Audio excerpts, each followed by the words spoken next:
It was supposed to be the happiest night of my life. The restaurant was glowing with golden light, the tables were dressed in soft white linen, and laughter floated through the air like music. My fiancé, Adam, sat beside me, calm, kind, handsome as ever.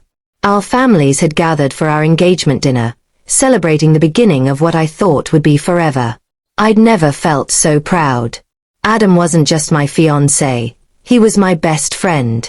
The kind of man who made everyone around him feel safe. My mother adored him.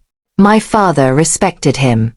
Even my friends, who were always skeptical of anyone I dated, told me I'd found someone special. And I had.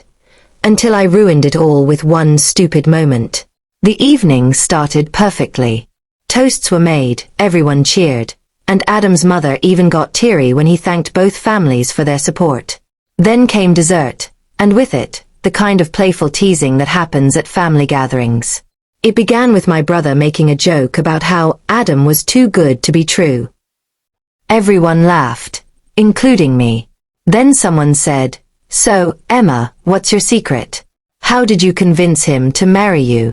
I smiled and, without thinking, said, "Oh, it was easy. I just promised not to tell him about all my exes." The table erupted in laughter. But Adam didn't.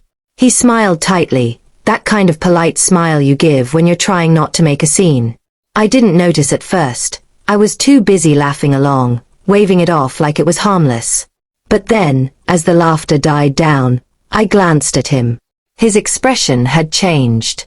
His jaw was clenched. His eyes, the same eyes that once looked at me with nothing but warmth, were cold. "Wow," he said quietly, still forcing a smile. "Funny joke." I reached for his hand under the table, but he pulled it away. My stomach sank. "Adam, I didn't mean." He interrupted softly. "Let's just finish dinner." The rest of the evening crawled by. I tried to laugh, to pretend nothing was wrong, but the air between us had shifted. When the night ended, Adam walked me to my car but didn't open the door like he always did. He just stood there. Finally he said, "Emma, was that really a joke?" "Yes, of course," I said quickly. "You know I was kidding." He nodded slowly. "Yeah, I know.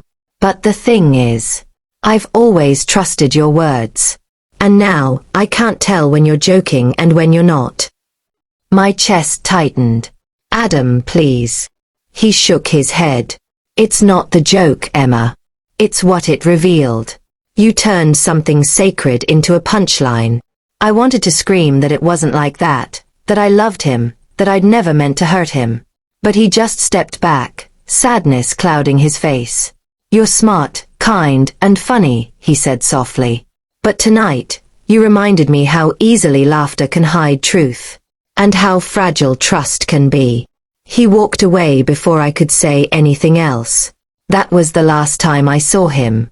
In the days that followed, I called, texted, even showed up at his apartment. He never answered. His mother sent me a polite message saying he needed space. A week later, the engagement was officially called off. At first, I was angry. How could one stupid joke undo years of love? But as time passed, I started to understand. Adam didn't leave because of the joke itself. He left because of what it symbolized. To him, it wasn't humor. It was carelessness. A sign that I valued attention more than his trust. And deep down, maybe he was right. I'd wanted to impress the room, to be the funny one, to make people laugh. But in doing so, I made the person who mattered most feel small. Months have passed now. Sometimes, when I'm out with friends, I still catch myself before I speak, before I turn something serious into something funny. Because I learned that not every moment needs laughter. Some moments need respect. Adam taught me that without meaning to. And though I lost him, I'll never forget the lesson I bought with my own heart.